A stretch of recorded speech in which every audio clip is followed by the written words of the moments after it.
Hello everyone, Nidhi here and welcome back to my channel.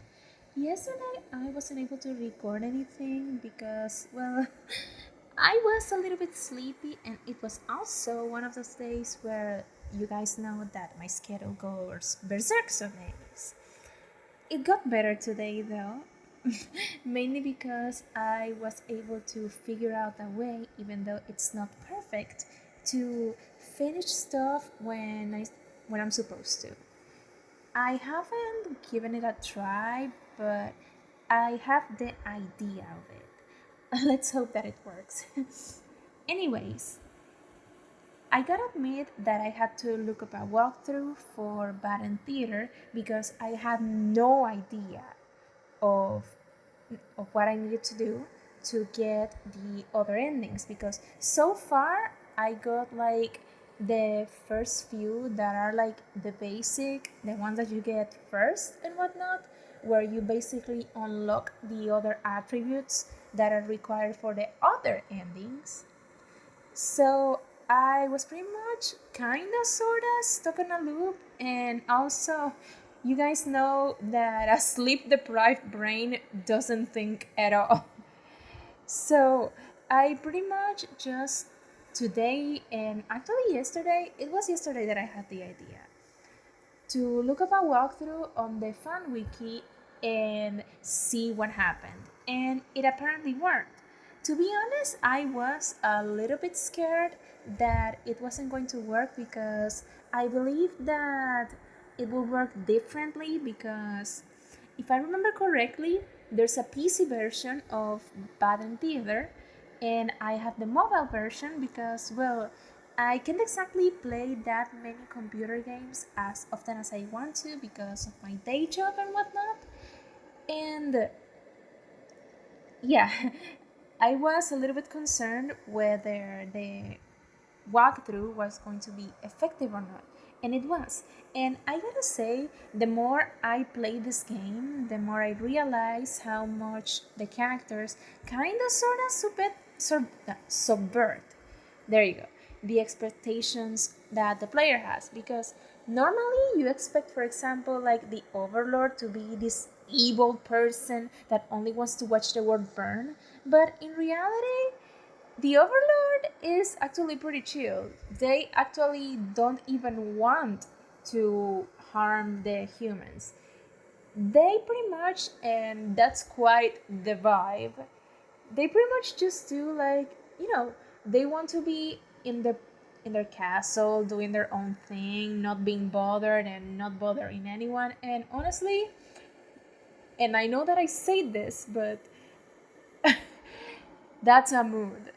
Like, if I was an overlord, I will probably do the same thing. Hell, my whole point, well, the whole thing with the idea that I have for my lore is that essentially I am a rat demon that grew tired from the chaos in hell, and essentially moved out to the underworld because she doesn't want to have to do anything with with the chaos that happens in hell. She just wants to live a quiet life. And honestly, I never thought that the Overlord will be the most relatable character. Also, the maiden, you will think that she's this damsel in distress, but in reality, she wants to be captured by the Overlord. Like, legit, she wants to. And I know it sounds a little bit victim blaming out of context, but the thing is, as, as far as I remember, the maiden pretty much is being told her entire life that she's gonna be kidnapped by a demon overlord, and she was like, oh, I'm actually pretty curious about the demons. Homegirl is pretty much like, hey there demons, it's me, ya girl. And in one of the endings, they actually have a lovely conversation before, everything goes downhill.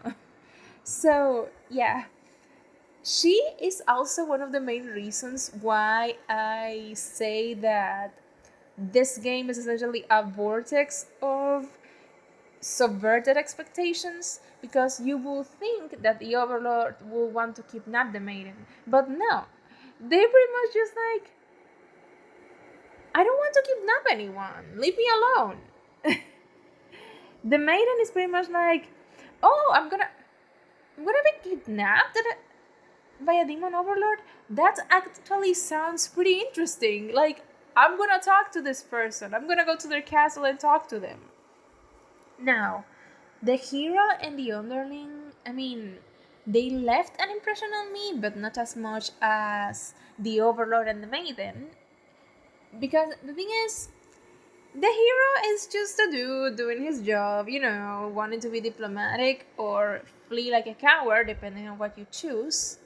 And the underling, and also I gotta say that that's also quite a mood, is the fact that he is just bored of being sitting around in the castle essentially doing nothing, which is something which is something why did I say which is something that I can relate, because sometimes in my line of work I essentially wait around a lot for work to come to me, and it's good and bad. Good because I don't have the stress of essentially having one task after the other, unless, well, there's a deadline, but that's a story for another day. But it's bad because you feel like you are wasting your time sitting there doing nothing, and you're pretty much just looking at the ceiling even though you try to distract yourself with hobbies. So I relate to I relate to the underling in a level that I didn't expect to relate to him.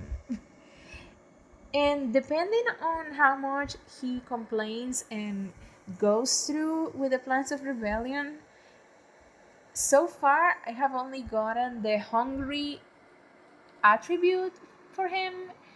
No, wait. The game uses they them with the underlings, so I'm gonna refer to them as such. My apologies. But yeah, the underling, they kind of vent their frustrations about, working, spoilers for the overlord, and they're pretty much just like, man, I wish my boss respected me more, and they almost lead a rebellion, and there's an option whether they actually go through with it, or they're just like, nah, it ain't worth it. Well, I'll see what will happen once I get to the other endings. Oh, and another thing. When it comes to the update on my progress with Ramona, I gotta say that I'm done with the shading, at least the first bit. I only need to tweak it a little bit because I feel it's not as polished. And also, I've been resisting the temptation to blend it, mainly because I want to stay loyal to the source material. Well, that's all that I have to say for now. I really need to get to bed. See you guys later. Take care.